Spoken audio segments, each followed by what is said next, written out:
I got a feeling with this cold and this temperature, we're probably not going to have a lot of luck trying to do light painting outside tonight. Well, guess what? We can do light painting inside. I don't know if you knew that. It's a little different. But why don't we do that tonight?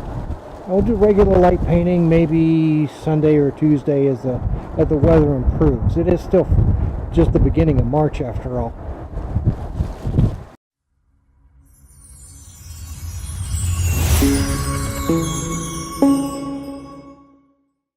Hi, this is Rich Parker of Rich Parker Images, and today I'm going to help creatives create.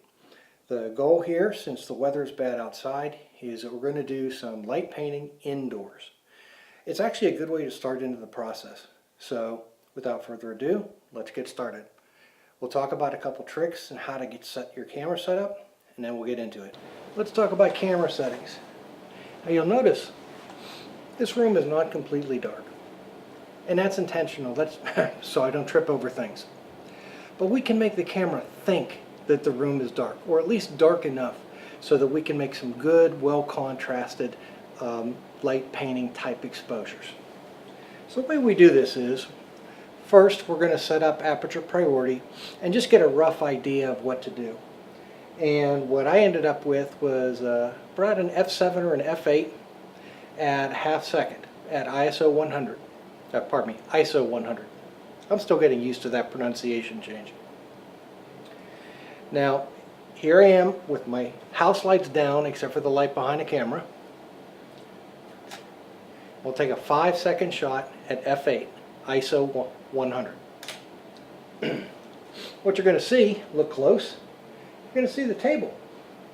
You don't want to see the table, so we're going to darken it down. So let's try taking it way, way, way down. Let's say 4 stops. Get it down to about, let's say, f20.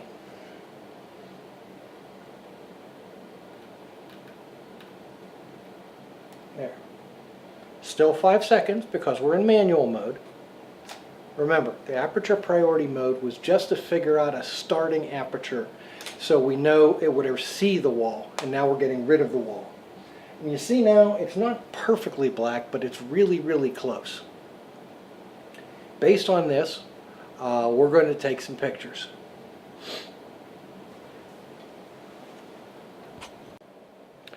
Okay, there are 2 tricks you should be aware of. The first one is, anytime you're doing any kind of nighttime or dark photography, think about investing in one of these. It costs about $25. I'll put the link down in the description below afterwards. These are an intervalometer, but in this case I'm just using it as a remote. Nothing fancy, but this way I'm not shaking the camera when I push the button and then go run to hit the lights. The second thing is the lights. Yes, you can go and buy a pixel stick for $350, $400. You can get a light stick. They're just coming out right now. They're on Indiegogo right at the moment. But let's start off with something that's not a major investment. This is a flex LED. This is the thing that people do to light up the dashboards on their cars or to put lights under their trim on the outside of their cars. And so that people who are buying them know what colors they are, they have a self-test button. Works really nice, doesn't it? The advantage to this is, first of all, it gives you cheap. Generally, these are between $8 and $15, and they last.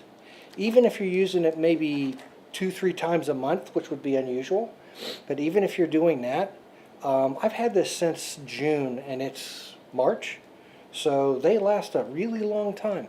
And then you can replace them with a 9-volt battery when they do fry.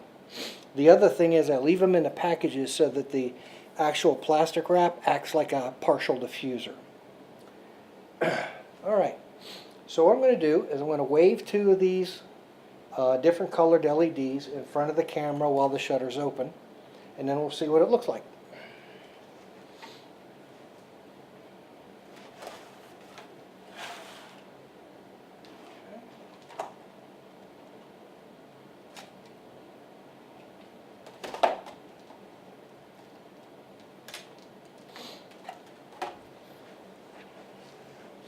Alright, now you see I waved a blue line sort of vertical and a green line sort of horizontal. And because I'm doing it from one side and I'm doing it with one hand, the angles aren't mathematically correct. But that isn't the point. The point is to make something artistic and interesting.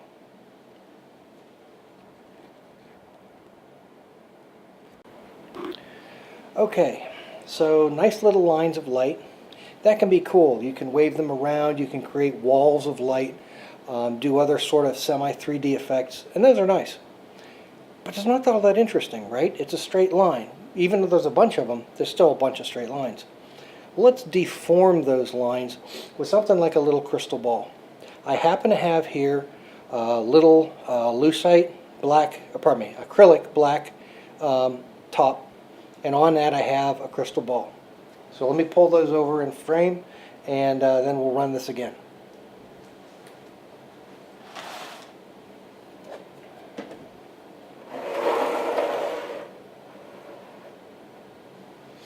Alright, now the simple way to do this isn't necessarily the best, but it's a way to start. So that the camera doesn't go berserk trying to focus, of course you've got it on manual focus. We've got our intervalometer or our remote trigger, or some people just use a 2-second timer.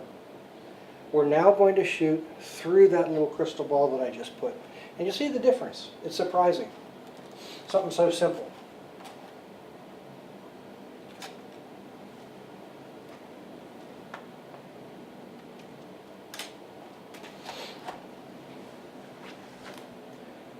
So you see, you've got all blue. I did a monochrome this time.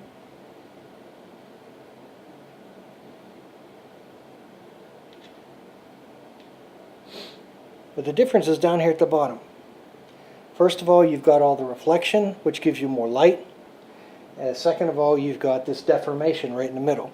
If you crop zoom that, you crop in the picture and let it zoom out to full size, it will actually be quite interesting. Again, I will put this in the description down below the video so you can see it more precisely.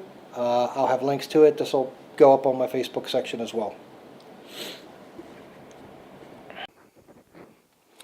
Okay, let's say you can't afford a crystal ball, or you don't want to invest in it until you know if this is the kind of thing that you like doing. And I can deal with that. Go in your kitchen or in your living room, find a vase. You'll probably find one either that's not perfectly cylindrical or one that's got some fluted edges. Either way, look what it's doing to the camera display. It's doing all kinds of weird stuff to the light. And this is really what you're trying to do. You know, this is art. You're trying to change things from the way they normally are and call it creativity. That's part of it.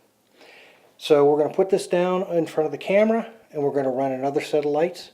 I'm actually going to do two this time. I'm going to put one inside the vase and the other one around the vase. Let's see how that works.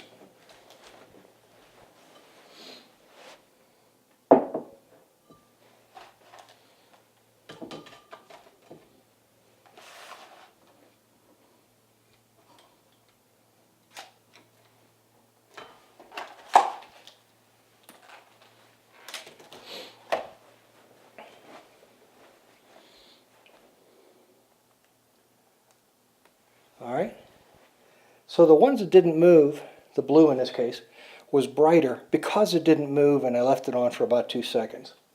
The green is a little dimmer because it was moving the whole time. You can adjust these as you see fit. The idea is you have control over the light. That's the whole purpose of light painting. Remember, as photographers, this is what we do. We capture light. We put it on paper, print, or digital, whatever. But we're really just making pictures with light. So I hope this gives you some ideas. I hope you try it out. If you do, please feel free, number one, link it or send me a hashtag Rich Parker image. I do search for those on both Instagram and in YouTube and occasionally on Facebook. If you do put it on Facebook, send me a note. Put it up on the site. My page is open. You can put it up as a comment at Rich Parker Images, Rich Parker Image, pardon me, singular.